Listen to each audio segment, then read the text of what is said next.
د افغانستان بانک د خپلو قانوني او ملي مسؤلیتونو په چوکاټ کې په پوره تعهد سره هڅې کوي چې د هیواد اقتصادي ثبات، د افغانۍ ارزښت ساتنې او د بیو د ثبات لپاره اړین اقدامات ترسره کړي. لله الحمد، افغانۍ په تېرو څو کلونو کې د سیمې د هیوادونو په کچه د غوره ثبات لرونکو پولي واحدونو په کتار کې ده، چې دا د افغانستان بانک د هلو ځلو، د درنو هیوادوالو د باور او نورو اړوندو ادارو، ملي سوداګرو د همکاریو او ښې همغږۍ پایله وه. افغانۍ زموږ ملي هویت دی او پکار ده چې په ټول هیواد کې په ځانګړې توګه تجاران ورونه په سوداګریزو راکړو ورکړو کې د ملي مسؤلیت په پام کې نیولو سره وکاروي. دا مهال افغانۍ تقریبا په ټول هیواد کې کارول کیږي او په دې پولي واحد د خلکو باور لوړ شوی دی. د افغانستان بانک هڅه کوي چې په ټول هیواد کې سوداګریزه راکړه ورکړې یوازې په افغانۍ ترسره شي. لکه څرنګه چې تاسو ته معلومه ده، څو ورځې وړاندې د افغانۍ د مبادلې په نرخ کې څه ناڅه تغیرات رامنځته شوه.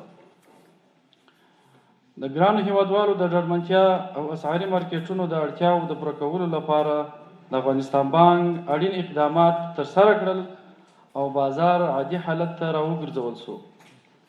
د افغانستان بانک د پولي بازارونو د ښه نظم لپاره اړین ګامونه پورته کړي دي، چې له دې ډلې څخه د بولۍ پر ځای د ځانګړي بازار رامنځته کېدلو او د اسعارو د نیلام پروسې ولایتونو ته د غځولو څخه یادونه کولی شو.